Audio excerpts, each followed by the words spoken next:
संत जगद्गुरु तुकोबराया. या महाराष्ट्राच्या मातीत सोन्यासारखे स्वराज्य निर्माण केले ते छत्रपती शिवाजी महाराज. या महिलांना चूल आणि मूल या संकटकाळाच्या जंगलातून बाहेर काढून शिक्षणाचा त्यांनी खरा मार्ग दाखवला ते सावित्रीबाई फुले आणि ज्योतिराव फुले. भारताला संविधान लिहिण्यासाठी माझ्या समोर होतं ते छत्रपती शिवाजी महाराजांनी निर्माण केलेले स्वराज्य असे म्हणणारे डॉक्टर बाबासाहेब आंबेडकर.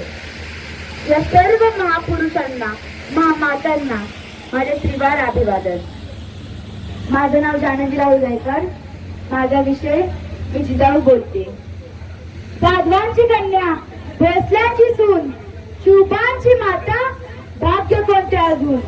हिंदवी स्वराज्याची पताका नव्या अभिमानाने डोलते. हिंदवी स्वराज्याची पताका नव्या अभिमानाने डोलते. लक्ष देऊन ऐका, मी राजमाता जिजाऊ बोलते. लक्ष देऊन ऐका, मी राजमाता जिजाऊ बोलते. होय, आम्ही आलोय तुमच्या आळूसाहेब राजमाता जिजाऊ. स्वराज्याची ही पवित्र माती पुन्हा आमच्या मस्तकी लावण्याचे भाग्य आम्हाला मिळाले. ही आहे जगदंबेचीच कृपा. जगदंब जगदंब. पण एक काळ असा होता मावळ्यांनो, मराठी मातीच्या उरावर अनेक परकीय सत्ता थेळा नाचत होत्या. मराठी मुलगाचं सैन्य मोगलांच्या आरमानात कितपत पडलं होतं. स्त्रियांची आबरू लुटली जात होती. शेतकरी हाराचं पाणी करून जगत होते. आणि अशा परिस्थितीत सिंदखेडचे लहोजीराजे जाधव आणि म्हाळसा देवी यांच्या पोटी आम्ही जन्माला आलो तर दारादारातून रांगोळ्या काढल्या गेल्या, तोरणं लावली गेली, हत्तीवरून साखरही वाटण्यात आली आणि आमचं नाव जिजा ठेवण्यात आलं. जिजा म्हणजे जय आणि विजय. आजूबाजूला सरदारांचे वर्दळे, युद्धाचे दांडपेच, सल्ला मसलती आणि न्याय निवडते नित्याचेच. हे असं होतं आमचं बालपण. युद्ध करत आम्ही शिकलोच होतो, पण त्याचबरोबर 700च्या वर मुलींची आम्ही एक फौजच तयार केली होती. सकाळी सकाळी जेव्हा आम्ही रपेट करायला जायचो तेव्हा गावाकुटातील काही बायका कौतुक करायच्या, काही नाकही मोडायच्या, काही म्हणायच्या कसं होणार आहे पोरीचं. पण आम्ही निश्चय केला होता सदाबरोबरच इतरांचंही रक्षण करता आलं पाहिजे. म्हाळसा राणीच्या इच्छे खातर आम्ही 6 भाषाही शिकलो होतो. मराठी, संस्कृत, उर्दू, अरबी, फारसी, कन्नड. रामायण महाभारत बरोबरच नामदेवांची गाथा, कबीरांचे दोहे, कुराण, बायबल आम्ही वाचले आणि समजूनही घेतले. आणि आमच्या मनामध्ये एक प्रश्न निर्माण झाला, धर्म म्हणजे काय. धर्म म्हणजे मानव सफल कर्म की कर्मकांड. आम्ही तलवार चालवतो कोणासाठी. परकीयाची चाकरी आम्ही का करायची. झुंजणार आपण, मारणार आपण आणि मरणारही आपणच. हे तर सारे पारतंत्र्यातलं जगणं. हे सगळे विचार आमच्या मनात एक वादळ निर्माण करत होते. अवघी रयत अत्याचाराला कंटाळली होती. आपल्याच्या अर्थकिंकाळ्यांनी सह्याद्रीलाही जाग येत नव्हती. जणू प्रतिकार शक्तीच संपली होती. तो अन्याय अत्याचार पाहून आमचा संताप व्हायचा. आमची तळपायाची आग मस्तकात जायची. आम्ही वडिलांना विचारलं, हे कोणी काय सांगत नाही. आम्ही स्वतःसाठी का झुंजत नाही. वडिलांनी उत्तर दिलं, मला त्यांनी याच मातीवर आसमानाकडे बघून तुतारा फुंकल्या होत्या. हर हर महादेवाच्या गर्जनेत तलवारी लढवल्या. पण हा समाज एक संघ नाही तर विखुरला गेला आहे. धर्माची उतरणं पक्की झाली आहे. स्वातंत्र्याला ओढ नाही. जिजा समाजाला एकत्र बांधून ठेवतो तो एक संघ, एक विचार. आम्ही पुन्हा विचारलं, आम्ही एका विचारासाठी काय करावं. शब्दांची जुळवणी करत राजांनी पुन्हा उत्तर दिलं, बेटा, जिथे रयतेचा छळ होतो, जिथे रक्ताचे पाठ वाहतात तर गवतालाही भाले फुटू लागतात. मातीत उमलणाऱ्या सहस्त्र बंबांना जगण्याचं बळ भेटतं त्याच्या स्वातंत्र्याच्या सूर्यामुळे. पण हा सूर्य असा सहजासहजी वर येत नाही. त्यासाठी पारतंत्र्याचा श्वास कोंडावा लागतो. म्हणजे त्यात बळ आणून तलवारीचे घाव घालावे लागतात. तेव्हा कुठं स्वातंत्र्याचं वारं वाहू लागतं. एक एक शब्द आम्ही मनात साठवून ठेवत होतो. मनात विचार आला, हे मुदाही किती सोसलंस, हे मुदाही किती सोसलंस. जोडणांनी कापून फेकून दिलेल्या माझ्या लेकरांची पेट मी तू वाहून नेलीस. आपली लुटून नेलेल्या माझ्या लेकी सुनांना काठावर स्थान दिलंस. पेटती आग विझवत राहिली.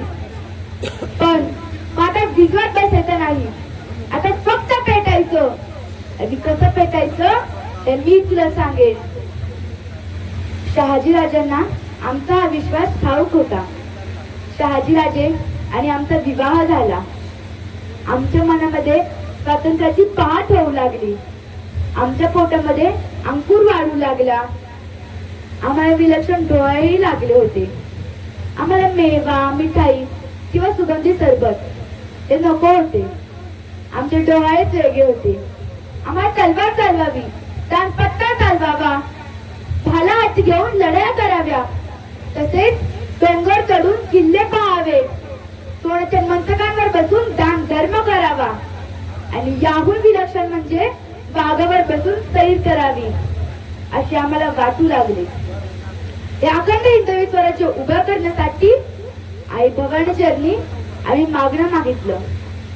आई शेतकऱ्यांचं, कष्टकऱ्यांचं, बहुजनांचं, रयतेचं आणि स्वतंत्र स्वराज्य निर्माण करण्यासाठी आमच्या उदरातून स्वातंत्र्याचा सूर्य जन्माला येऊ दे. आणि तो दिवस आला. रयतेचे देखणं स्वप्न सत्यात उतरवणाऱ्या वाघाचं पाय असणार आमच्या पोटी पुत्र जन्माला येण्याची चाहूल आम्हाला लागली. आणि अखेर शिवनेरीवर 1627 रोजी फाल्गुन महिन्यात वैद्य तिथेला एका सूर्याचा अस्त होत असताना दुसऱ्या सूर्याचा जन्म झाला. पुत्र सह्याद्रीला झाला, पुत्र महाराष्ट्राला झाला, पुत्र भारत वर्षाला झाला. सुलतानाचा कदर काय जन्माला आला. त्याच्या तक्त्यात किरकोळ उडवणारा महाराष्ट्रात शिवाजी जन्माला आला. महाराष्ट्रात शिवाजी जन्माला आला. म्हणून म्हणते लेखींनो, शिवाजी दुसऱ्यांच्या घरात जन्माला यावा हा विचार आता सोडून द्या. कारण राजा म्हणून कोणी जन्माला येत नाही आणि जन्माला आला म्हणून कोणी राजा होत नाही. आणि जन्माला आला म्हणून कोणी राजा होत नाही. शिवाजी महाराज जेव्हा 12 वर्षांचे होते तेव्हा आम्हाला त्यांची परीक्षा घ्यावी असं वाटले. आम्ही त्यांना जवळ बोलवलं आणि विचारलं, बाळ शिवबा काय होण्यास आवडेल? आऊसाहेब, दगड झालो तर सह्याद्रीचा होऊ, माती झालो तर स्वराज्याची होऊ, आणि तलवार झालो तर भवानी मातेची होऊ. अभिमान वाटतो आम्हाला शिवबांचा आणि त्यांच्याबद्दल अभिमानानेच सांगावेसे वाटते. हवेपेक्षाही त्यांचा वेग जास्त होता. हवेपेक्षाही त्यांचा वेग जास्त होता. मोगलांविरुद्ध लढण्याचा त्यांचा इरादा नेक होता. मोगलांविरुद्ध लढण्याचा त्यांचा इरादा नेक होता. असा आमचा पुत्र शिवबा लाखात नव्हे तर जगात एक होता. असा आमचा पुत्र शिवबा लाखात नव्हे तर जगात एक होता. अजून एक गोष्ट जी बोलताना आम्हाला खेद वाटतोय, प्रचंड वेदना होत आहेत, संताप होतोय, तळपायाची आग मस्तकात जातीये. ती म्हणजे दिवसा ढवळ्या लुटली जाणाऱ्या आमच्या आई बहिणीची आबरू. माझ्या लेकीचे आबरूचे डिंडोळे काढून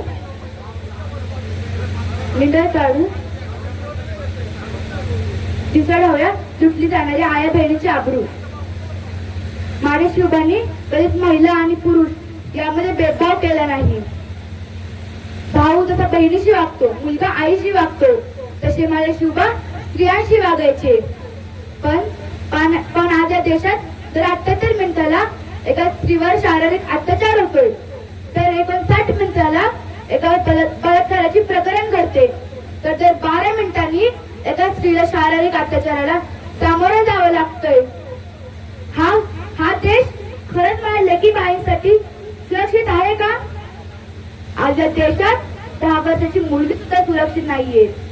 सकाळी गावाबाहेर पडते रात्री घरात येईपर्यंत तिच्या आईच्या जीवाला घोर काळजी लागू असते. हा देश माझ्या लेकीबाईंसाठी सुरक्षित आहे का? अहो आम्ही त्या काळातही महिलांना एवढा मान सन्मान दिला, तर आज 21व्या शतकातील बराच काळ संपत आला तरी तुमची अशी कुजलेली मानसिकता का? राजेश राजे पंत सचिव यांचा सन्मान होत आहे. हस्ते डॉक्टर अमर भोर. डॉक्टर अमर भोर. प्रथम नागरिक भोर शहराचे नगराध्यक्ष नानासाहेब आवारे यांचा आपण सत्कार करावा. नानासाहेबांना विनंती आपण आपल्या सत्काराचा स्वीकार करावा. सर यांना विनंती आहे.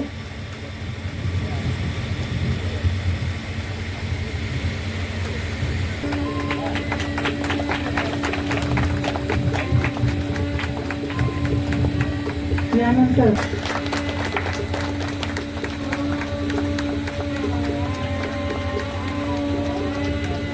कुंदा चक्रवर्ती यांचा सन्मान होत आहे.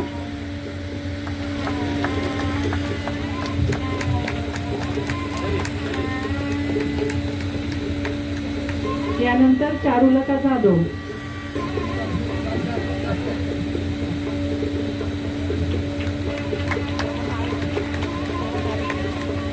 यानंतर डॉक्टर रोहिणी पाटोळे यांचा सन्मान करण्याची विनंती.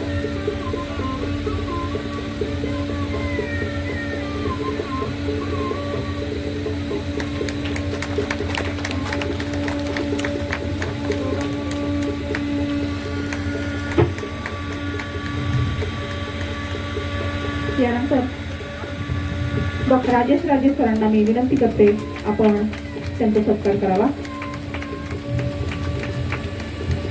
फुले शाहू आंबेडकर विचार प्रसारक मंडळाचे कार्याध्यक्ष डॉक्टर रोहिदास जाधव सर. तसे आदरणीय पंत सचिव साहेबांना मी विनंती करेन की आपण प्राध्यापक संतोष ढोळे सर यांचा देखील सन्मान.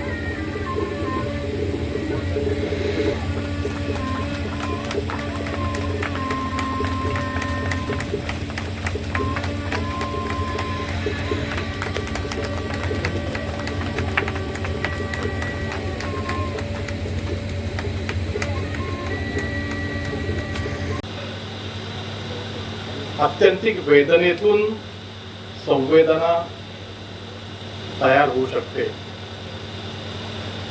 अशा शुभज्ञ सभागृहामध्ये आपलं सर्वांचं स्वागत. चक्रधर स्वामी मंच ज्यांनी मराठी अभिजात भाषा होण्यासाठी म्हणून आत्ता प्रयत्न आपण केले, पण सगळं काही इतिहास काढला तर ज्ञानेश्वरांच्याही आधी लीळाचरित्र लिहून ज्यांनी मराठी समृद्ध कसे करता येईल यासाठी प्रयत्न करणारे हे चक्रधर स्वामींचा मंच. त्या मंचावर उपस्थित असलेले आमचे सर्व मान्यवर, माझ्या भगिनी, या ठिकाणी उपस्थित असलेले सर्वच मान्यवर, विशेष करून माझे बीजे मेडिकलचे वैद्यकीय मित्र सुद्धा, डॉक्टर मित्र या ठिकाणी आलेत लांबून लांबून खूप. आणि सगळ्यात म्हणजे माझा अगदी लहानपणचा बालवाडीपासून म्हणतात की त्याला असं माझा मित्रही या ठिकाणी आहे, रवी. तर सर्वांचं मी या ठिकाणी स्वागत करतो. आज आपण सर्वजण मी लिहिलेल्या 3 पुस्तकांच्या प्रकाशनासाठी आपण या ठिकाणी जमलो आणि त्याच्यासाठी डॉक्टर पंडित विद्यासागरांसारखा त्यांच्या नावातच पांडित्य आहे आणि ज्ञानही सागरा एवढा अगाध आहे असं उच्च प्रतीचा गेस्ट, उच्च प्रतीचा पाहुणा आपल्याला मिळाला, हे माझं भाग्य आहे. आणि आज आपल्याला सुद्धा, भोरकरांना सुद्धा त्यांचं काही ऐकायला आपल्याला मिळणार आहे, हेही भाग्य. राजेसाहेब आमच्या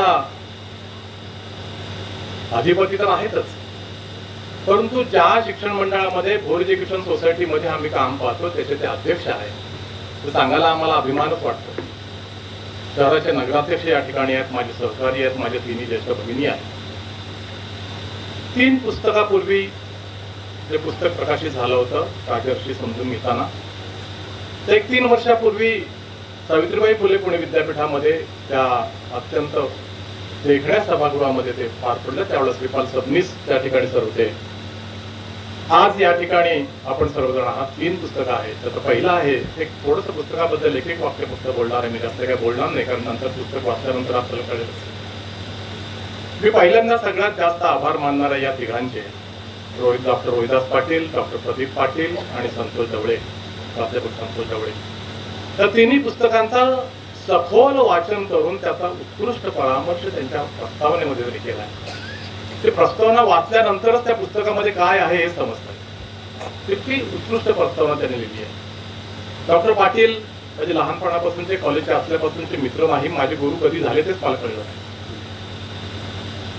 डॉक्टर रोहिदास जाधव हे फुलेशाहू आंबेडकर विचार मंचचे कार्याध्यक्ष आहेतच, पण बहुआयामी व्यक्तिमत्व ज्याला म्हणता येईल असं व्यक्तिमत्व आहे. आणि त्यांची स्वतःची जवळजवळ 8 ते 10 पुस्तकं विचारधारेवर, फुलेशाहू आंबेडकरांच्या विचारधारावर, शिवरायांच्या विचारधारावर त्यांची पुस्तकं फार छान पब्लिश झालेली आहे. संतोष ढवळेंनी तर काही आता व्यक्तिचित्र यांनी सांगितले, त्याच्यामध्ये काही संतोष ढवळे सरांनी शब्दांकन त्यांनी केलेलं आहे. त्या ठिकाणी पारदर्शपणे मी सांगतो की सरांनी ते शब्दांकन केलं आहे. या व्यक्तिचित्रामध्ये पहिल्यांदा मी माणिकमतीबद्दल बोलतोय. माणिकमतीमध्ये माणसं तर आहेतच, पण माझ्या भोर शहरातलीही काही माणकं आहेत. त्याच्यामध्ये 1-2 माणकं आता या ठिकाणी समोर आली होती. आमचा गजानन बेहरे, तुम्ही बघताय सायकलवर तो सिलेंडर घेऊन कायम आपला असा चालत असतो आणि ज्याला पाहिजे त्याला सिलेंडर देणार. रात्री बेरात्री त्याला कधीही हाक मारा, राहणार कुठे तर ती मंदिरात राहणार, पण कधीही बडेजाव नाही, कधी कमीपणा पण नाही आणि कधी मोठेपणा पण नाही. पण अत्यंत सामान्य माणसे. आज अण्णा नाझेरकर आलेला नाहीये, उज्ज्वला कुदळे आलेली नाही, ती नृत्यांगना आहे. म्हणजे आपल्याला असं वाटतं की तमासबीर पोरगी काय समाजामध्ये करत असते. पण ज्यावेळेला तिची मुलाखत घेऊन आम्ही ज्यावेळेला ते पुस्तक लिहिण्याचा प्रयत्न केला किंवा तिच्याबद्दल लेख लिहिण्याचा प्रयत्न केला, त्यावेळेला असं कळलं की असं समाजामध्ये अशी कितीतरी माणसं असतात की ज्याचा आदर्श बऱ्याच काही लोकांनी घ्यायला हवाय. नंतर अण्णा नाझेरकर, शिक्षण घेता आलं नाही, परंतु आज कमीत कमी म्हणजे कुठलंही काम असो तर कमीपणा नाही. आज आपल्याला स्वतःला कमीपणा वाटायचं काहीच कारण नाही. कुठलंही काम असो, अगदी साधा आमचा हॉस्पिटल असू द्या, हॉस्पिटलमध्ये जर का आमचा स्वीपर आला नाही तर मला आणि आमरला माहिती आहे की आमची काय परिस्थिती होती, आमच्या अख्खेसराला माहिती आहे, आमच्या कंकसराला माहिती आहे. जर स्वीपर सकाळी आला नाही तर हॉस्पिटलचं काय होतंय. म्हणजे कुठलंही, मी कोणीतरी डॉक्टर आहे किंवा मी कोणीतरी लेखक आहे, मी कोणीतरी आहे, मी कोणीतरी प्राचार्य आहे, असं न होता आपल्या ते हे ज्या व्यक्ती आहेत त्या व्यक्तींचं चित्रण त्याच्यामध्ये आहे. आणि मानकर तर तुम्हाला माहितीच आहे, माणकमध्ये काय बाबासाहेब आहेत, फुले आहेत आणि शिवराय तर आहेतच आहेत. तुकाराम महाराजांबद्दल, तर तुकाराम महाराजांबद्दल तर ज्ञानदेव आणि तुकाराम ही नक्कीच आपल्याला ललांबूत झालेले संत आहेत. वारकरी संप्रदायाबद्दल प्रचंड गर्व आपल्याला महाराष्ट्रीयन माणसाला असला पाहिजे आणि आहेच. आणि त्याच्याबद्दल हे एक व्यक्तिमत्व तुका झालाच हे कळस. म्हणजे वारकरी संप्रदायाचा तो कळस आहे. आणि कळस का आहे तर फक्त मोक्षमार्ग सांगत बसला नाही बाबा, किंवा नुसतं तुम्ही भजन करा असंही सांगत बसला नाही, तर समाजामधली जी दुरावस्था झालेली आहे ही दुरावस्था सुद्धा तुम्ही आपणच कशी कारणीभूत आहोत आणि ती जाणार कशी आहे त्याच्याबद्दल अत्यंत चांगलं समर्पक त्यांनी केलेलं. हे झालं माणिकमतीबद्दल. मूळ महात्म्याच्या बद्दल मला मुद्दाम या ठिकाणी नमूद करायचं, एक फॅशन आहे की गांधींबद्दल लिहिताना, गांधींबद्दल बोलताना नथुराम गोडसेचं उदात्तीकरण आपण करतोय. आपण कुठे चाललोय मला तेच काही कळत नाहीये.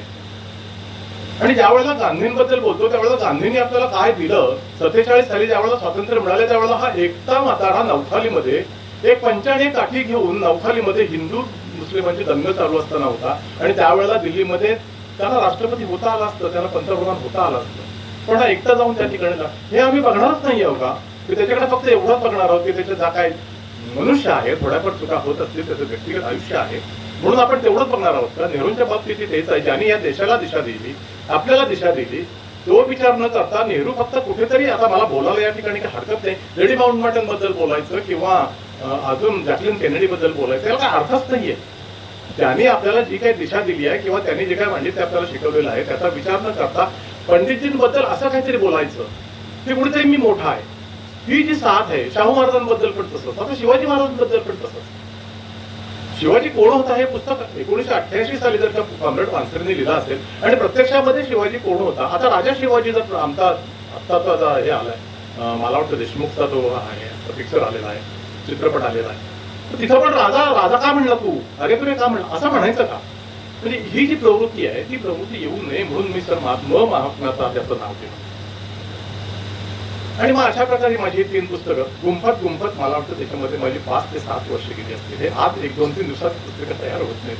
त्याच्यासाठी खूप प्रचंड व्यासंग करावा लागतो. पुस्तकं मिळाली. माझे हे सर्व सहकारी मला म्हणजे माझ्या बरोबर काम करणारे डॉक्टर प्रमुख या ठिकाणी बसलेत. ते सुद्धा आता बोलताना तुम्हाला जाणवलं असेल की त्या माणसाच्या शब्दामध्ये किती पांडित्य आहे. त्यांची काही पुस्तकं आहेत, ही लहानसहान पुस्तकं सुद्धा आम्ही वाचतो आणि हे वाचल्यानंतर सुद्धा असं लक्षात येतं की आपल्याला काहीतरी लिहायला हवंय. ही आमची जाणवी घ्या. काय प्रयोग करते आज जिजाऊ बघितलं किती 15 मिनिटाचं आहे, ते तिने काही जास्त केलं नाही, पण तिने जिजाऊ समोर उभी केली आहे. परवा रमाई उभी केली. 15 मिनिटात आंबेडकरांबरोबर साथ देणारी रमाई कशी असू शकेल, रमाई उभी केली. आणि ते बोलता बोलता सध्याच्या परिस्थितीमध्ये आपण कुठे आहोत त्याचंही विवेचन त्याच्यामध्ये आलंय. ही जी माणिकमोती आहेत, ही जी माणकं आहेत, ह्या ज्या मोती आहेत, याचं चित्रण करण्याचा मी प्रयत्न केला. आणि मग तिसऱ्या पुस्तकाबद्दल आपण जातो, निमित्त मात्र. आणि निमित्त मात्र का? अण्णा नाझीरकर आपण आलाय, कृपया वर यावे. मी त्यांना विनंती करतो की त्याचा सत्कार करावा. अण्णा. आदरणीय अण्णा नाझीरकर यांचा सत्कार करण्यासाठी मी आदरणीय अरुण राळ सरांना आमंत्रित करते. चला लवकर राहा. आदरणीय अरुण राळ सर. त्याच्यामध्ये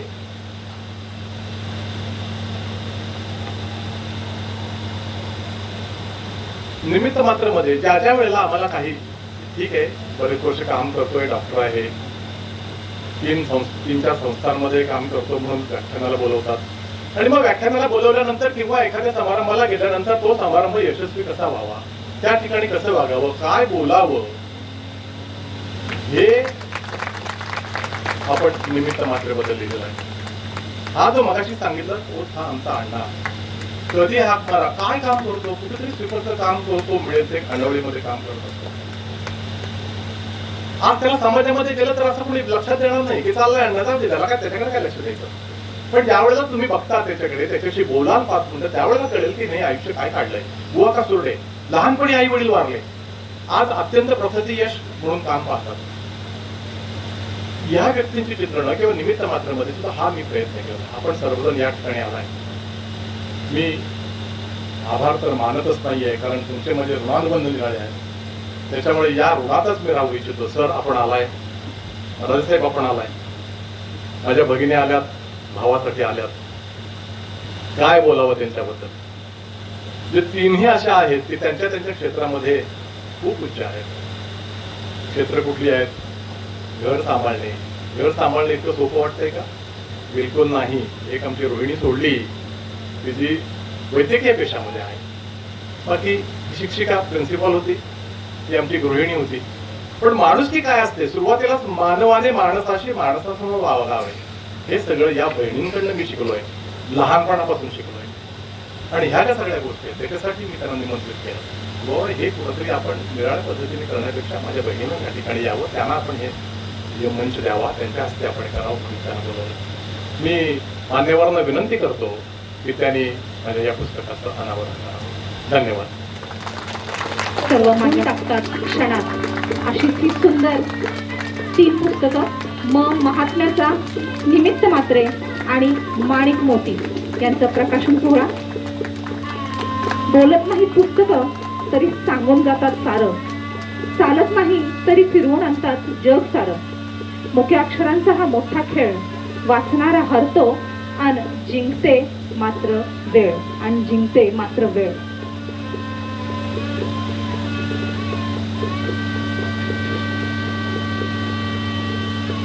एकदा आपण सरांसाठी जोरदार टाळ्या वाजूयात.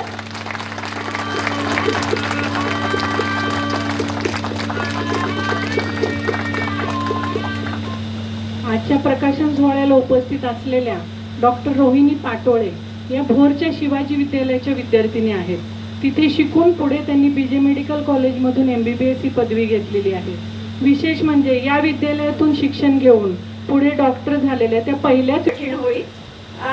1980चा काळ आणि मी तेव्हा अराउंड 11-12 मध्ये होते. 1 वर्ष मी इथे होते आणि त्याच्यानंतर फक्त एकदाच इथे आले. पण आज येताना भोर मला खूप वेगळं वाटलं. मला वाटतं हे ऋणानुबंध माझ्याशी म्हणजे कायमचेच आहेत आणि आज म्हणून या निमित्ताने मी इथे आली आहे. तर सगळ्यांचं स्वागत आधी. आणि एवढ्या छान परिस्थितीत ह्याच्यातून तुम्ही इथे आला आहात आणि सगळ्या मान्यवरांचं पण स्वागत आहे. आता एक गोष्ट मला अगदी सांगावीशी वाटते की आजचा दिवस हा खूप जॉयफुल आणि इमेन्स प्लेजर देणारा आहे. कारण की 3 बहिणी आपल्या भावाचा पुस्तक याचं प्रकाशन करतायत ही कल्पनाच मुळात किती सुंदर आहे. सो खूप वेळ न घेता या तिन्ही पुस्तकांबद्दल मी थोडं बोलणार आहे. तर मी जेव्हा ही पुस्तकं वाचली तर खरं तर मी पुस्तकं हातात उचलल्यानंतर मला ती ठेवावीशीच वाटेना, कारण की हे सगळं जे काही लिहिलेलं होतं हे इतकं खरं त्याच्यामध्ये सत्य परिस्थिती आणि परखडपणे मांडलेलं होतं की मला भाईंचं खरंच त्याबद्दल खूपच कौतुक आहे म्हणायचं किंवा खूपच आदर आहे त्याबद्दल. तर पहिलं पुस्तक मी वाचलं ते माणिक मोती. आता अतिशय सुंदर व्यक्तिरेखा ह्याच्यात रेखाटल्या गेल्या आहेत. समाजाच्या या अद्वितीय व्यक्तिरेखा अतिशय उत्कृष्टपणे भाईंच्या लेखणीतून आपल्याला उतरल्या आहेत. निश्चय, निस्वार्थ त्याग, सेवाभाव दर्शवणाऱ्या या व्यक्ती खरोखरच एखाद्या माणिक मोत्याप्रमाणे शिंपल्यातून बाहेर पडल्या आहेत. मनात सेवाभाव, करुणा आणि मानवतेची भावना निर्माण करणारा हा ग्रंथ, मी याला पुस्तक नाही म्हणणार, मी याला विचार ग्रंथ म्हणेन या तिन्ही पुस्तकांना. तर अनेक स्तरावर जे उपयोगी नव्हे तर हे पुस्तक निश्चितच प्रेरणादायी आहे. आणि मला वाटतं आताची जी तरुण, सगळ्यांना पहिला नमस्कार. आज मी या ठिकाणी उभी आहे. माझा मोठा भाऊ, मी लहान बहीण, पण त्याचं कौतुक करण्यासाठी मी उभी आहे. आता रोहिणीने तर त्या पुस्तकांचा सगळ्या संदर्भ तुम्हाला सांगितलेलाच आहे, त्याच्यामुळे मी त्याचं आता कौतुकच करणार आहे. तो फक्त मोठा भाऊ नाही तर एक मित्र, मार्गदर्शक आणि वडीलधाऱ्या माणसांचा आधारस्तंभ आहे. हे तुम्हाला सगळ्यांना माहितीच असेल आणि अनुभवलं पण असेल. लहानपणापासून त्याला वाचनाची आणि लेखनाची खूप खूप खूप म्हणजे खूप आवड होती. त्याचा एक किस्सा मी तुम्हाला सांगते. तो 6वीत असताना आमच्या इथे वक्तृत्व स्पर्धा होता उत्स्फूर्त. त्यावेळेला तो तिथे गेला आणि भाषण करून आला. घरी आल्यावर माझे वडील शिक्षकच होते, पण ते त्याला इतके ओरडले की अरे तू माझं नाव हलवलं असशील, तू काय भाषण केलं असशील. आणि विषय होता स्वामी विवेकानंद. घरी आल्यावर खूप ओरडले, पण 2 दिवसांनी चमत्कार म्हणजे बघा, त्याचं वाचन पण दांडगत होतं. शाळेतून त्या सभेच्या तिथून एक शिपाई आला आणि म्हणाला तुमचा पहिला नंबर आला. पण घरी आल्याबरोबर वडिलांनी खूप त्याला ओरडले आणि म्हणाले असं ह्याच्या पुढे उत्स्फूर्तपणे तू जायचं नाही, तयारी करायची आणि मग बोलण्यासाठी तू तिथे जायचं.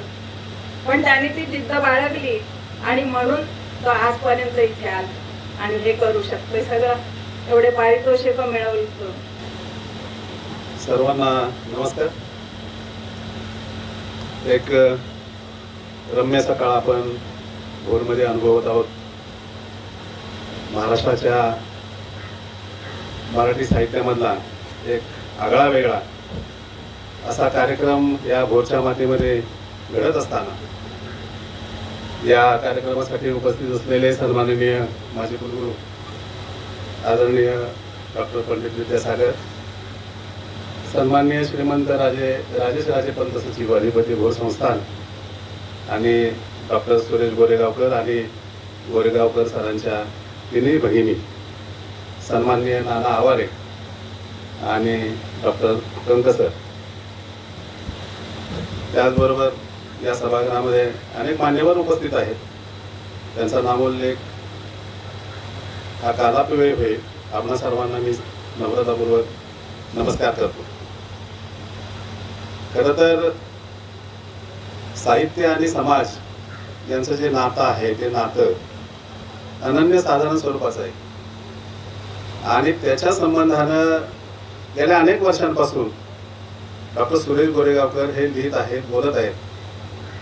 आताच त्यांच्या एका कलाकृतीचा उल्लेख झाला. छत्रपती शाहू महाराजांच्या निमित्तानं जो काही गेल्या 2 वर्षांपूर्वीचा एक महाराष्ट्रानं गौरव आरंभलेला होता, गौरव त्याला अपवाद नव्हतं.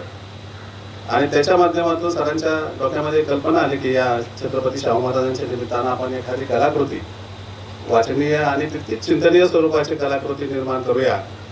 आणि म्हणून राजर्षी समजून घेताना नावाची एक कलाकृती त्यांनी संपादित केली आणि तिचा एक देखणा सोहळा वैचारिक स्वरूपाचा हा संपन्न झाला. त्याच्यानंतर खूप कमी स्वरूपामध्ये असा योग येतो की एकाच वेळी 3 पुस्तकांचं प्रकाशन हे भोरमध्ये सर पहिल्यांदा होतोय आणि भोरची खरी तर शहाणी असं मला वाटतं.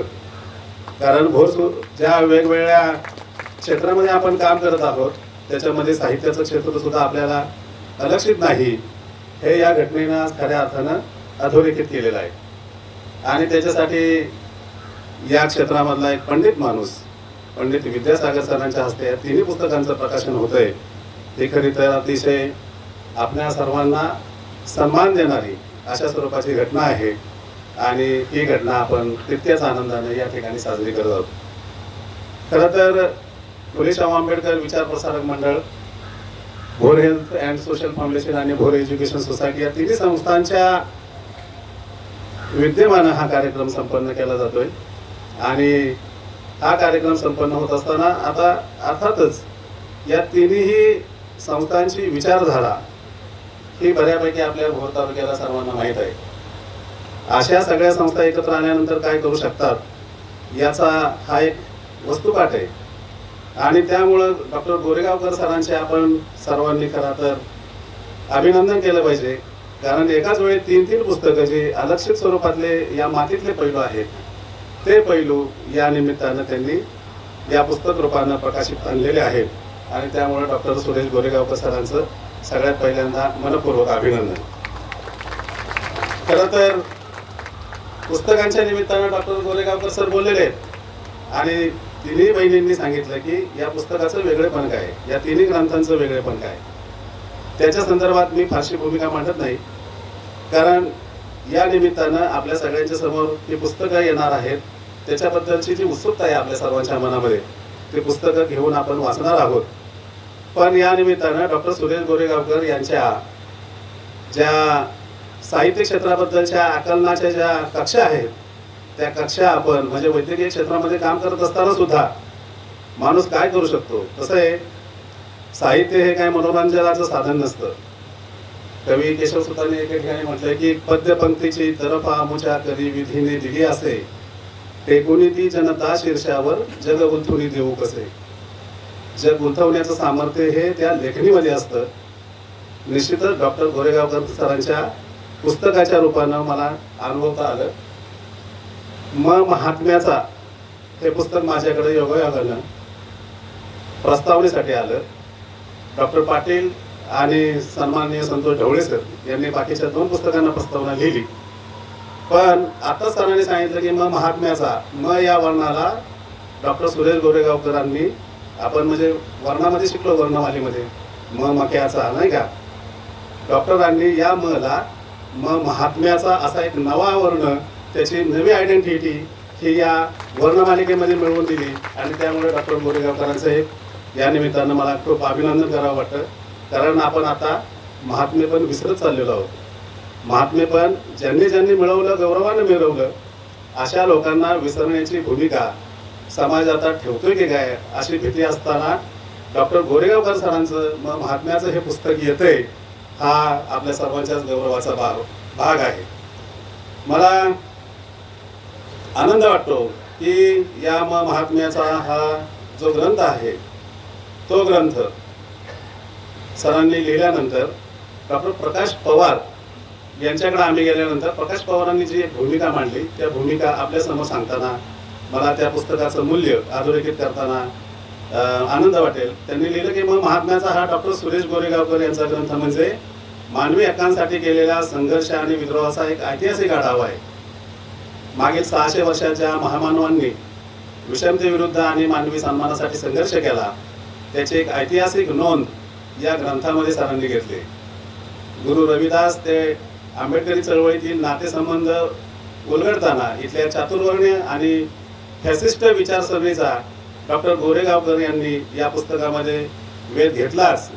पण त्याचबरोबर या विचारसरणीला लोकशाही, समता, स्वातंत्र्य, बंधुत्व, धर्मनिरपेक्षता मान्य नाही अशा विचारांची चिकित्सा सुद्धा या पुस्तकामध्ये केलेली. भारतीय जनसामान्यांच्या जनमानसाच्या संघर्षातून आकाराला आलेल्या लोकशाहीचं खच्चीकरण मनुस्मृतीकडून होऊ नये म्हणून फुले शाहू आंबेडकरी विचारांच्या कक्षा अधिक रुंदावल्या पाहिजेत यावर सरांचा विशेष कटाक्ष आहे. डॉक्टर गोरेगावकर यांनी पराक्रमी शूरवीर छत्रपती शिवाजी महाराजांच्या स्वराज्याभिषेकाच्या घटनेला महाराष्ट्राच्या सांस्कृतिक उत्क्रांतीचा प्रारंभ बिंदू म्हटलंय आणि त्यामुळं हा जो ग्रंथ आहे तो ग्रंथ हा एक या आपल्या ऐतिहासिक भूमीमधला मैलाचा दगड ठरणार आहे आणि त्यामुळे डॉक्टर सुरेश गोरेगावकर यांचं आपण वारंवार वेळोवेळी अभिनंदन केलं पाहिजे. कारण एक ऐतिहासिक स्वरूपाचा ऐवज या पुस्तकाच्या रूपाने सरांनी इथं मांडलेला आहे. डॉक्टर गोरेगावकर सरांचं निमित्त मात्र हे जे पुस्तक आहे त्यामध्ये सरांनी हे सगळे स्फुट स्वरूपातले लेख आहेत, लेख संग्रह आहेत.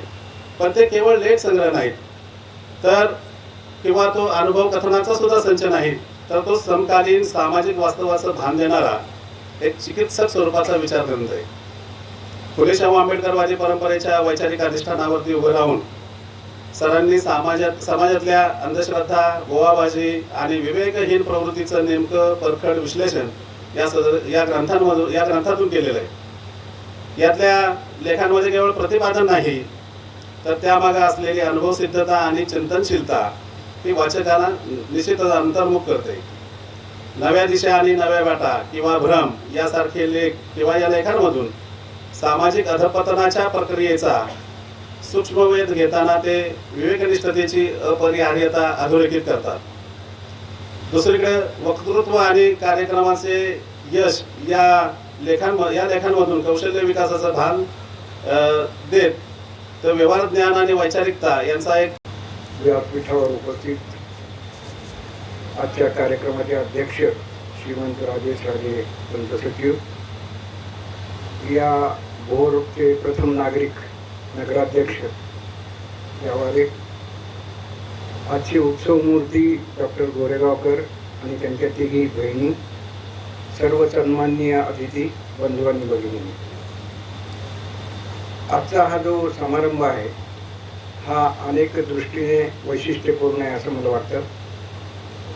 पुस्तक प्रकाशनाला एवढी मोठी उपस्थिती ही खूप दुर्मिळ गोष्ट आहे. त्याची दोन कारणं मला जाणवतात. एक म्हणजे भोर मधील नागरिकांचं साहित्याविषयक प्रेम आणि दुसरी गोष्ट म्हणजे गोरेगावकरांनी जवळलेला ऋणानुबंध. या दोन्हींचं एकत्रीकरण इथे झालेलं दिसतंय आणि त्यामुळे या कार्यक्रमामध्ये भाग घेताना मला खूप आनंद होतोय. 2 महिन्यांपूर्वी डॉक्टर गोरेगावकर, प्रसन्नकुमार देशमुख आणि रोहिदासजी जाधव हे माझ्याकडे आले आणि मला म्हणाले की 3 मेला असा कार्यक्रम आहे पुस्तक प्रकाशनाचा. तर मला वाटलं ठीक आहे, एक पुस्तक प्रकाशन असेल एका पुस्तकाचं, आणि मी हो म्हणलं. आणि ज्यावेळी त्यांनी 3 पुस्तकांच्या संहिता माझ्या हातात ठेवल्या त्यावेळेस मी आदरलो. म्हणून ह्या संहिता वाचणं आणि त्याच्यावर भाष्य करणं हे फार मोठं अवघड काम दिसतंय. परंतु मधल्या काळामध्ये थोडं करत मी सर्व पुस्तकांचं वाचन केलं आणि मला एक वेगळा जाणीव म्हणजे त्यातनं प्राप्त झाली. याचं कारण की या पुस्तकांची काही वैशिष्ट्ये आहेत. त्या पुस्तकाबद्दल सगळ्यांनी सांगितलेलं आहे, मी फक्त त्याच्यावर भाष्य करणार आहे.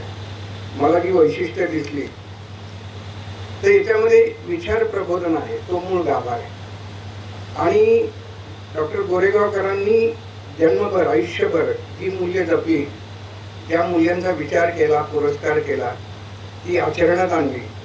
त्यातून त्यांचं जे विचार विश्व तयार झालं त्याचं प्रतिबिंब याच्यामध्ये पडलेलं. आणि दुसरे भाग म्हणजे त्यांनी या गोष्टी इतरांमध्ये पाहण्याचा प्रयत्न केला आहे. म्हणजे त्यांनी केवळ ते स्वतःपुरतं मर्यादित ठेवलेलं नाही.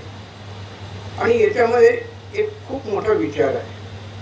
तुम्हाला माहिती आहे की भारत स्वातंत्र्यपूर्व काळामध्ये भारताची परिस्थिती काय होती. म्हणजे त्यापूर्वी जर इंग्रजांच्या काळात आपण पाहिलं तर इंग्रजांची पक्की धारणा होती की भारतीयांना विज्ञान जमणार नाही. कारण आपली जी मानसिकता होती ही जास्त आध्यात्मिक होती. त्यात वावगं काही नाही, पण कुठल्याही गोष्टीचा अतिरेक झाला की त्याचे दुष्परिणाम व्हायला लागतात. आणि त्यामुळे भारत हा विज्ञानवादी व्हावा यासाठी आपण गेली 75-76 वर्ष प्रयत्न करत आहोत. आणि त्याचं कारण असं आहे की जग बदलत आहे, आपण बदललं पाहिजे. कारण तुम्हाला माहिती आहे की पूर्वीच्या काळी ज्या गोष्टी होत्या त्या गोष्टींचं महत्त्व कमी होत जातं, त्या जागी नवीन गोष्टी येतात आणि ते आपण स्वीकारायला शिकलं पाहिजे. उदाहरणार्थ शिवाजी महाराजांच्या काळामध्ये गड किल्ल्यांना खूप महत्त्व होतं, कारण ती सुरक्षित ठिकाणं होती. आज आपण त्याचा विचार करू शकतो का? आपण आज करू शकणार नाही, कारण ती सुरक्षित नाही, ती कुठं नाही देता येतात. मग आपल्याला बदललं पाहिजे. आणि तसं समाज जीवनाचं आहे की समाज जीवनामध्ये बदल हे अपेक्षित आहे. विज्ञानवादी दृष्टिकोन काय म्हणतो की जी गोष्ट त्याजी आहे, जी गोष्ट चुकीची आहे हे सिद्ध झालं तर आपण नवीन गोष्ट स्वीकारली पाहिजे, ती बदलली पाहिजे. आणि हा मुख्य विचार घेऊन डॉक्टर गोरेगावकरांनी लिखाण केलेलं आहे. आता विवेकवादी वर्तन, अंधश्रद्धा वगैरे याच्यावर खूप लिखाण झालेलं आहे, खूप भाष्य झालेलं आहे. पण ते आपल्याला प्रत्यक्ष आचरणामध्ये कसं आणता येईल याच्याबद्दलचं खरं म्हणजे प्रश्न आपल्या समोर आहे. आणि तो आपण नेटाने पुढे नेला पाहिजे. त्याच्यासाठी समाज प्रबोधन आवश्यक असतं. आणि हे समाज प्रबोधन साहित्यामधून होतं. म्हणजे साहित्याचा उद्देश हा ज्ञान मनोरंजन हा तर आहेच आहे, भाषेची समृद्धी वाढवणं हा पण आहे, पण त्याबरोबर समाजाचं प्रबोधन करणं हा सुद्धा आहे. आणि डॉक्टर गोरेगावकरांच्या तिन्ही पुस्तकामध्ये हा विचार प्रामुख्याने दिसत होता. आणि हे त्यांच्या पुस्तकांचं आणि विचारसरणीचं वैशिष्ट्य आहे. दुसरी गोष्ट अशी आहे की त्यांनी अनेक थोर महात्मे आपल्या भारतामध्ये होऊन गेलेले आहेत. त्यांची काय वैशिष्ट्य आहे, त्यांचे विचार काय आहेत, ते आपण कसे घेतले पाहिजे याबद्दल सविस्तर भाष्य केलं आहे. अनेक लोक म्हणजे अनेक मोठमोठे दिग्गज लोक याच्यामध्ये भेटतात.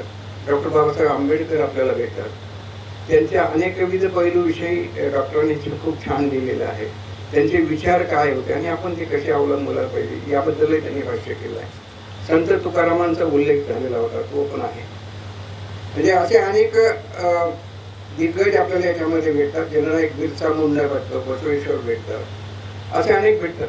परंतु काही सामान्य माणसं भेटतात. आणि ते खरं मला असं वाटतं की या पुस्तकांचं सगळ्यात मोठं वैशिष्ट्य आहे की डॉक्टरांनी सामान्य माणसामध्ये असामान्यत्व शोधण्याचा जो प्रयत्न केला आणि तो खूप महत्त्वाचा आहे.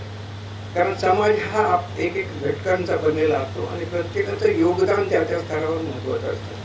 केवळ एका व्यक्तीच्या योगदानामुळे देश पुढे जात नाही किंवा समाज पुढे जात नाही.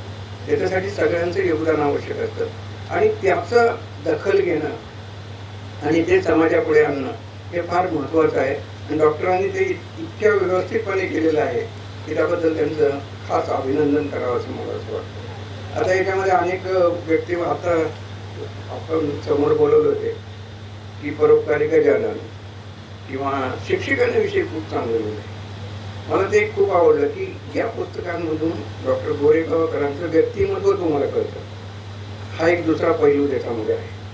आणि व्यक्ती ही 100% विवेकवादी होऊ शकत नाही, कारण विचार आणि भावना हे दोन्ही पण व्यक्तींमध्ये माणसामध्ये असतात. आपला मेंदूच तसा बनलेला आहे. आपला डावा जो मेंदू आहे अर्धगोल आणि उजवा अर्धगोल याच्यामध्ये विभागणी आहे. म्हणजे डावा अर्धगोल हा जास्त विवेकवादी आहे, पण उजवा हा जास्त भावनावादी. आणि दोन्ही गोष्टी आपल्यामध्ये आहेत. याचा जो समतोल आहे तो समतोल साधणं बऱ्याच वेळा लोकांना शक्य होत नाही. गोरेगावकरांनी तो व्यवस्थितपणे साधलाय आणि याचं उत्तर त्यांच्या व्यक्तिमत्वात आहे. त्यांचं व्यक्तिमत्व संयमी आहे, सजग आहे, विचारप्रधान आहे, पण त्याबरोबर मायाळू पण आहे. ते डॉक्टरांना जो गुणधर्म असावा लागतो की त्याला जी त्याच्याकडे रुग्ण येतात त्यांच्याबद्दल आत्मीयता असणं फार महत्त्वाचं आहे. आणि ती आत्मीयता डॉक्टरांमध्ये असल्यामुळे ती त्यांच्या लेखनामध्ये पण आपोआपच येते. म्हणजे ती ओढून जाणून आणावीशी वाटत नाही. आणि ते डॉक्टरांनी ते केलेलं काम खूप महत्त्वाचं असतं. शिक्षकांविषयी त्यांना वाटणारी कृतज्ञता हा एक फार मोठा घटक आहे. आजकाल अशी चर्चा चालू आहे की शिक्षक राहणार किंवा नाही. म्हणजे आपण कृत्रिम बुद्धिमत्तेविषयी सध्या बोलतो. कृत्रिम बुद्धिमत्तेच्या काळामध्ये शिक्षकांची गरज काय असा एक प्रश्न विचारला जातो. पण तो खरा आहे का? शिक्षकांची गरज संपली आहे का? अजिबात संपलेली नाही. ती वेगळ्या पद्धतीने तुमच्या समोर येणार आहे. आणि हा जो शिक्षक आहे हा शिक्षक गोरेगावकरांच्या मनात दडलेला आहे. म्हणजे ते शिक्षकांपासून शिकले आणि स्वतः शिक्षक झाले. आणि शिक्षक म्हणजे काय? समाज शिक्षक झाले. म्हणजे केवळ वर्गात जाऊन व्याख्यानं देणारं शिक्षक नाही, तर समाज शिक्षक होणं ही फार अवघड गोष्ट आहे आणि ती गोरेगावकरांनी साधलेली आहे असं मला वाटतं. याच्यामागे त्यांची तपश्चर्या आहे, त्यांचा विचार आहे, त्यांचा संयम आहे, त्यांचं कर्तृत्व आहे आणि एक सातत्य आहे. कुठली गोष्ट एकाच वेळी करून ते सोडून देणं हा त्यांचा स्वभाव दिसत नाही. कारण एवढं मोठं लिखाण करणं ही काही साधी सुधी गोष्ट नाही. प्रत्येकाला वाटतं की आपण लिहावं, 4 ओळी लिहिले की आपल्याला कंटाळा येतो, मग पुन्हा लिहू म्हणतो आणि ते तसं म्हणतात. पण डॉक्टरांनी तसं केलेलं नाही आणि याबद्दल त्यांचं खूप खूप अभिनंदन असं मला वाटतं. आता साहित्यविषयक गुणांचा जर विचार केला आपण की साहित्यामध्ये कुठले गुण असावे लागतात, तर पहिला गुण हा खरेपणा आणि प्रामाणिकपणा असावा. कुठली गोष्ट ओढून ताणून खोटी करून सांगणं हा साहित्याचा गुण नाही. आणि त्याचं सुंदर उदाहरण म्हणजे अण्णाभाऊ साठे. अण्णाभाऊ साठेंचं जर तुम्ही साहित्य वाचलं तर अत्यंत पारदर्शी आणि प्रामाणिक आहे. त्याच्यामध्ये कुठली गोष्ट त्यांनी ओढून ताणून आणलेली नाही किंवा कुठला तरी एखादा विचार अट्टहासाने सांगायचा म्हणून त्याच्याबद्दलची परिस्थिती निर्माण करणं हे साहित्यकाला सहज शक्य असतं, पण ते त्यांनी केलेलं नाही. तर मला तोच प्रत्यय डॉक्टरांच्या लिखाणामध्ये आला की अतिशय सच्चेपणा आणि प्रामाणिकपणा त्यांच्या लिखाणामध्ये. त्यांना जे वाटलं, भावलं, त्यांनी जे अनुभवलं ते त्यांनी तसं तसं लिहिलेलं आहे. त्याच्यामध्ये मागचा पुढचा विचार केलेला नाही आणि ते खूप महत्त्वाचं आहे. त्याची कालानुरूप रचना करावी लागते, कारण कुठलंही साहित्य ते काळाबरोबर जात असतं आणि पूर्वी ज्या पद्धतीने लिहिलं जायचं त्या पद्धतीने जर आपण लिहिलं तर ते काही फारसं रुचणार नसतं समाजाला, कारण नवीन पिढी ही वेगळ्या प्रकारे विचार करत असते. त्यामुळे नवीन पिढीला संदेश देता येईल त्यांनी ते अत्यंत संयमी स्वरूपात दिलेलं आहे. कार्यक्रम कसा करावा किंवा कार्यक्रमाचं संयोजन कसं करावं किंवा नव्या पिढीचे प्रश्न काय आहेत, त्या पिढींनी कसं विचार करावा याचं सुद्धा सुंदर भाष्य त्यांनी केलेलं आहे. स्वतःची भाषा असावी लागते. माझी भाषा आहे, माझं निवेदन आहे, माझी रचना आहे, माझी मांडणी आहे आणि हे जर झालं तर त्या पुस्तकाला अजून चांगलं महत्त्व प्राप्त होतं, त्याने सौंदर्य प्राप्त होतं. आणि गोरेगावकरांची स्वतःची भाषा आहे, ती काही कुठून ओढून ताणून आणलेली भाषा नाही किंवा ओढून मी प्रबोधन करतोय अशा प्रकारची भाषा नाही की विचार आहे, तो विचार मी मांडतोय, तुम्ही पण माझ्याबरोबर तो विचार घ्या, अशा प्रकारचं एक निवेदन किंवा एक आग्रह म्हणा किंवा एक आव्हान डॉक्टर त्यांच्या लिखाणातनं करतात आणि ते फार महत्त्वाचं आहे असं मला वाटतं. महत्त्वाच्या घटना त्यांनी त्याच्या नोंदी केलेल्या आहेत. त्यांच्या जीवनामध्ये कुठल्या घटना घडल्या, आता एक मनमोहराचा असा एक त्यांचा एक लेख आहे, अत्यंत सुंदर असा लेख आहे की शाळेला भेट देताना त्यांच्या मनामध्ये कुठल्या भावना आल्या आणि त्या त्यांनी खूप चांगल्या रीतीने व्यक्त केली आहे. आणि ते म्हणतात की शाळेपुढे मला बाकी सगळं गौण आहे, ते देवता दैव सगळं गौण आहे, शाळेने मला जे दिलं ते त्यामुळे मी पुढे जाऊ शकलो आणि ही जी भावना आहे त्यांच्या मनामध्ये. तर ते अशा अनेक घटना त्यांनी याच्यामध्ये नमूद केलेल्या आहेत. महत्त्वाच्या घटना आहेत. निरीक्षण खूप दांडगं आहे. कुठल्याही व्यक्तीमधलं सत्व काढून घ्यायचं असेल तर तुम्हाला निरीक्षणाची गरज लागते, निरीक्षण करावं लागतं. ती एका भेटीत कळत नाही. सातत्याने निरीक्षण केल्यानंतर खरंच मर्म काय आहे हे आपल्याला कळतं आणि गोरेगावकरांनी ते व्यवस्थितपणे पकडलं आहे असं मला वाटतं. वाचनीयता हवी, कारण वाचनीयता नसेल तर वाचक वाचणारच नाही. एक पॅराग्राफ वाचलं सोडून देईल, पुढे बघू म्हणेल काय करतो. तर त्याला खिळून ठेवण्याची क्षमता साहित्यामध्ये लागते, ती याच्यामध्ये आहे आणि त्याच्याबद्दल एक गोरेगावकर उद्देश स्पष्ट आहे, कुठेही चलबिचल नाही, कुठेही मागे पुढे असा प्रकार नाही. मला काय सांगायचंय हे त्यांच्या मनात पक्क आहे आणि ते त्यांनी अतिशय स्पष्टपणे सांगितलेलं आहे. याच्यामध्ये अनेक सांस्कृतिक आणि सामाजिक संदर्भ आहे, ते फार महत्त्वाचं आहे. मला वाटतं या लिखाणाचं महत्त्व हेच आहे की याला अनेक सामाजिक संदर्भ आहे, अनेक सांस्कृतिक संदर्भ आहे आणि ते त्यांनी तितक्याच ताकदीने मांडले. म्हणजे परंपरागत जे आपल्या लोककला होत्या त्या लोककलांबद्दल त्यांनी खूप आत्मीयतेने लिहिलं आणि ते कार्यक्रम करतात, लोकांना बोलवतात, त्यांचा सत्कार करतात आणि ह्या कला जिवंत राहाव्यात असं त्यांचं तो एक आहे. आणि भावनिक जोड जी आहे ती त्यांनी त्याला दिली. वृक्षपणा नाही, म्हणजे मला काय त्याचं लिहिलंय, आता वाचलंय तर वाचलं, कुठे नाही वाचलं तर असा प्रकार नाही.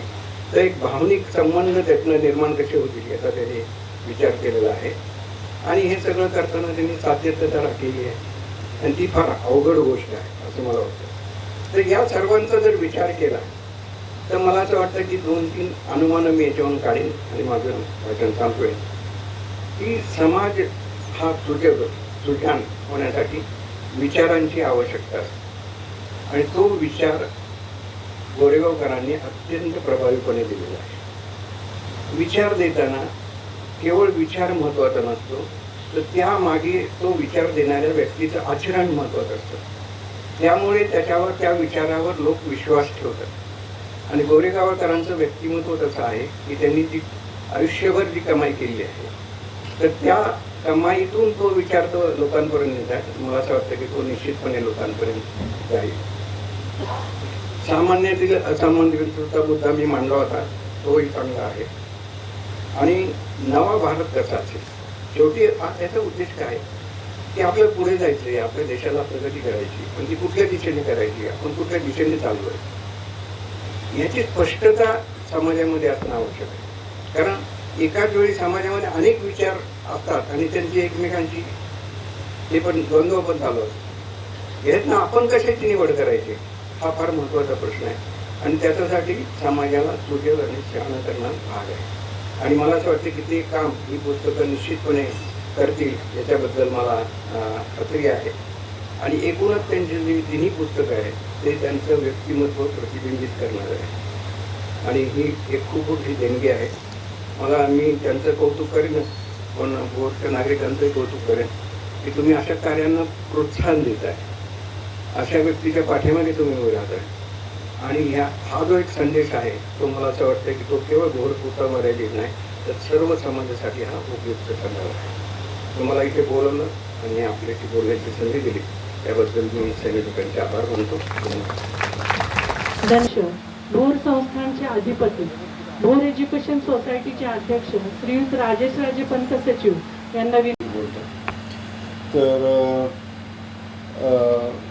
आजचा कार्यक्रम जो आहे, मला जेव्हा डॉक्टरांनी बोलवलं होतं एवढा छान आणि आपला एक साधारण म्हणजे डॉक्टरांनी जी लोक जमवलेली आहेत किंवा त्यांची जी त्या सगळ्या फ्रेंड्स आणि फॅमिली अशा टाईपचं आपल्या भोरचं कार्यक्रम पाहून मला खूपच छान वाटलं.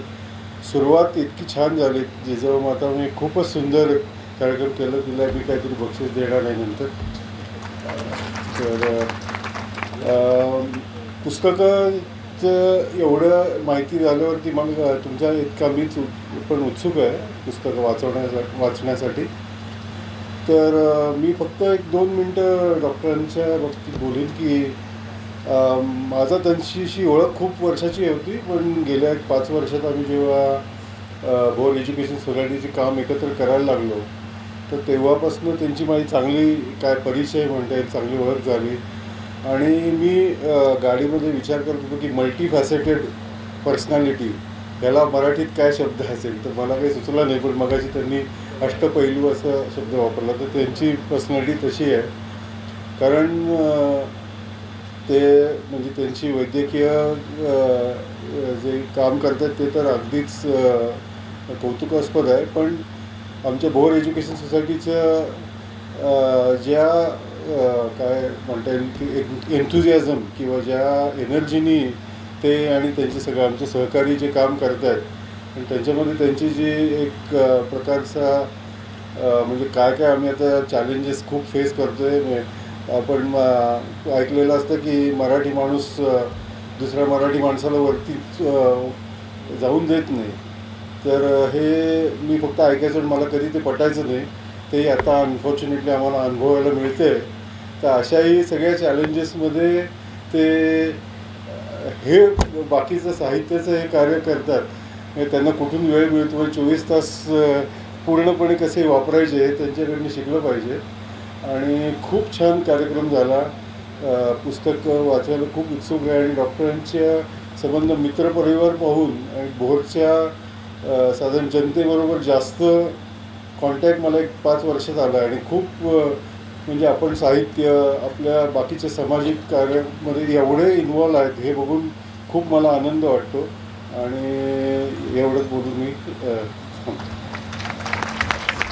धन्यवाद सर. आपलं म्हणजे आभाराच्या कार्यक्रमाकडे आपण बोलत आहोत. मी विनंती करते आदरणीय doctor Pradeep Patil sir, bore health फाउंडेशनचे सह. शिवाजी हायस्कूलमध्ये गर्ल्स कॉलेजमध्ये ज्या वेळेला आम्ही शिकवत होतो त्यावेळेला चहाला जाण्याची जी वेळ होती आमची त्याच्यावर लोक टायमिंग म्हणून घड्याळ लावत असत की आता 9:30 वाजले, हे दोघंही येणार. गोरेगावकर आणि पाटील हे 2 व्यक्ती वेगळ्या नाहीत. आजचा हा जो कार्यक्रम आहे, हा कार्यक्रम प्रामुख्यानं एका समाज शिक्षकाच्या मनातला जो काही प्रेरणा त्याच्यातनं निर्माण झाली, आता सरांनी उल्लेख केला की जी स्वतःची भाषा आहे आणि समाज सुजाण होण्यासाठी विचार महत्वाचा आहे आणि प्रामुख्यानं याचा विचार केला पाहिजे की साहित्यविषयक प्रेम आणि जपलेले जे ऋणानुबंध आहेत त्याच्यामुळं एवढी सगळी माणसं या ठिकाणी या कार्यक्रमाला हजर राहतात की ज्या कार्यक्रमाचं विचार प्रबोधन हा गाभा आहे आणि ज्या साहित्यामध्ये खरेपणा आणि प्रामाणिकपणा आहे असं उद्बोधन आपल्याला डॉक्टर पंडित विद्यासागर सरांनी केलं. या सगळ्या मराठीचा गौरव करत असताना कवी नरेंद्र म्हणतात की जे भाषेची रसवृत्ती 6 भाषांचे कुपे विजेती निभूती ते मराठी कवळदाणे निवृत्ती जे रसांचे जीवन. 6 भाषा म्हणजे संस्कृत असेल, प्राकृत असेल, अपभ्रंश असेल, पैशाची असेल, मागधी असेल किंवा शौरसेनी असेल, या सर्व रसांचा परिपाक माझ्या मराठी भाषेमध्ये आहे आणि म्हणून माऊलींनी तर मराठी भाषेला अमृताची उपमा दिली. माझा मराठीचे बोली कौतिके परी अमृतातेही पैजा जिंके ऐसी अक्षरे रसिके मिळविन. या अक्षरांना एवढं व्यापकपण दिलं की ज्यामुळं आत्मज्ञानाचा दरवाजा उघडला जाईल आणि सच्चित आनंदाचं स्वरूप चिंतामणीसारखं प्राप्त व्हावं अशी अपेक्षा माऊली ज्या ठिकाणी व्यक्त करतात तैसे शब्दांचे व्यापकपण देखीचे असाधारण पाहतया भावज्ञा फावली गुण चिंतामणीचे. आणि हा कार्यक्रम एक वेगळ्या स्वरूपाचा आहे. भगवद्गीतेच्या 16व्या अध्यायामध्ये दानाचं ज्या वेळेला वर्णन माऊली करतात त्यावेळेला एक श्लोक आलेला आहे, न गो प्रदानम न मही प्रदानम न च अन्नदानम हि तथा प्रदानम. अन्नदान गोदान असेल किंवा पृथ्वीचं दान भूमीचं दान असेल याच्याही पेक्षा विद्वान लोक कशाला श्रेष्ठ दान मानतात तर यथा वदंतीय बुधा प्रदानम सर्व प्रदानेषु अभय प्रदानम. या अभय प्रदानामध्ये सगळ्यात त्याला सर्वश्रेष्ठ दान मानतात कारण पुस्तक प्रकाशन हे या अभयदानामध्ये येतं आणि म्हणून आजचा दिवस आमच्यासाठी अत्यंत भावनिक आणि स्वप्नवत अशा पद्धतीचा आहे. या सोहळ्याला उपस्थित राहून आपण सर्वांनी माझ्या मित्राच्या लेखणीला जी दाद दिलेली आहे त्याबद्दल सर्वांचा ऋणी आहे. या पुस्तकावर ज्या प्रकाशकांनी विश्वास दाखवला आणि दर्जेदार स्वरूपामध्ये वाचकापर्यंत पोहोचवली त्याबद्दल त्यांचेही आभार. आजचे प्रमुख अतिथी आदरणीय ज्यांचं मार्गदर्शन आपण आता ऐकलं डॉक्टर पंडित विद्यासागर, त्यानंतर आमचे अध्यक्ष आणि आमच्यावर पुत्रवत प्रेम करणारे राजेश महाराज, आमच्या सगळ्या भगिनी कुंदाताई असतील, चारुलता असतील, डॉक्टर रोहिणी असेल, यांनी यांच्या मौल्यवान शब्दांनी या सोहळ्याची शोभा वाढवली. त्यांच्या ऋणातच मी राहू इच्छितो. आमचे कुटुंबीय आणि मित्रपरिवार यांच्या पाठिंब्याशिवाय हे शक्य नव्हतं. आणि शेवटी सगळ्यात महत्त्वाचं ते म्हणजे रसिक वाचक, कारण तुम्हीच लेखकाचं बळ आहात. या तिन्ही पुस्तकाला आपलं प्रेम नक्कीच मिळेल ही आशा बाळगतो आणि इथंच थांबतो. सर्वांचे जाहीर हार्दिक आभार. धन्यवाद.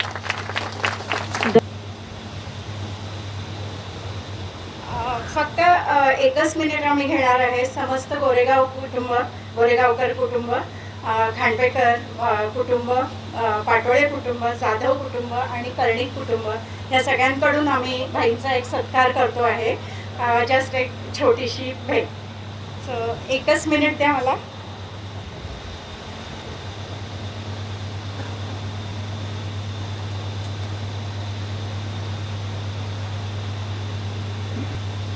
ताई, कुटुंबियांना सुद्धा आपण बोलवलं पुढे तर आनंद होईल. सर्वांनी यावे पुढे अशी मी विनंती करेन.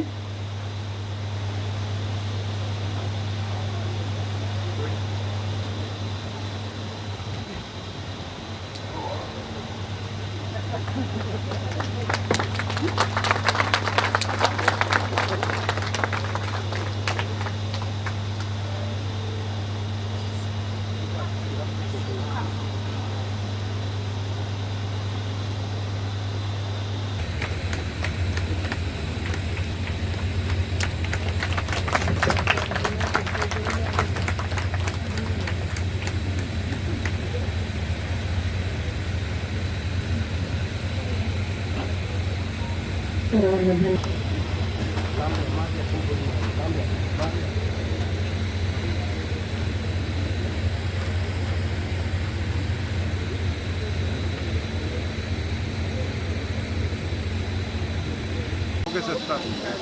आदरणीय डॉक्टर सुरेश गोरेगावकर यांनी लिहिलेल्या 3 पुस्तकं महात्म्याचा, निमित्त मात्रे आणि माणिक मोती याचा अतिशय सुंदर असा प्रकाशन समारंभ या ठिकाणी पार पडला. महत्त्वाची गोष्ट म्हणजे याच्या कार्यक्रमाला त्यांच्या 3 भगिनी या ठिकाणी उपस्थित होत्या आणि त्यांच्या हस्ते हा एक आगळावेगळा प्रकाशनाचा कार्यक्रम पार पडला. यामध्ये माणिक मोती हे पुस्तक, या पुस्तकाची प्रस्तावना लिहिण्याची संधी मला मिळाली. डॉक्टर सुरेश गोरेगावकर यांच्या बाबतीत म्हणायचं झालं तर मी असं म्हणेन की खरोखरच डॉक्टर सुरेश गोरेगावकर म्हणजे या साहित्य प्रांतातील राजहंस आहे आणि त्यांनी समाजामध्ये असणारी काही दुर्लक्षित व्यक्तिमत्व आहेत. समाजामध्ये आपण अनेक माणसं पाहतो, परंतु त्यांचं बाह्य स्वरूप याच्यावरून आपण त्यांची पारख करतो.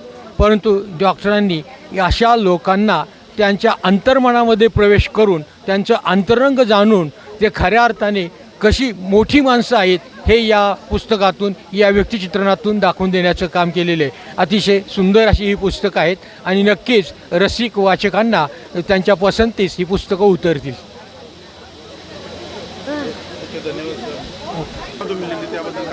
आपल्या आयुष्यामध्ये आलेली जी माणसं होती, म्हणजे जी अतिशय सामान्य वाटत होती, परंतु त्यांच्यातलं जे असामान्यत्व आहे हे असामान्यत्व त्यांनी त्यांच्या लिखाणामध्ये दाखवून दिलेलं आहे. आणि प्रत्येक माणसामध्ये परमेश्वर असतो ही धारणा सरांची असल्यामुळं त्याच्यामध्ये जे चांगले गुण आहेत हे दाखवण्याचा प्रयत्न त्याच्यामध्ये केलेला आहे.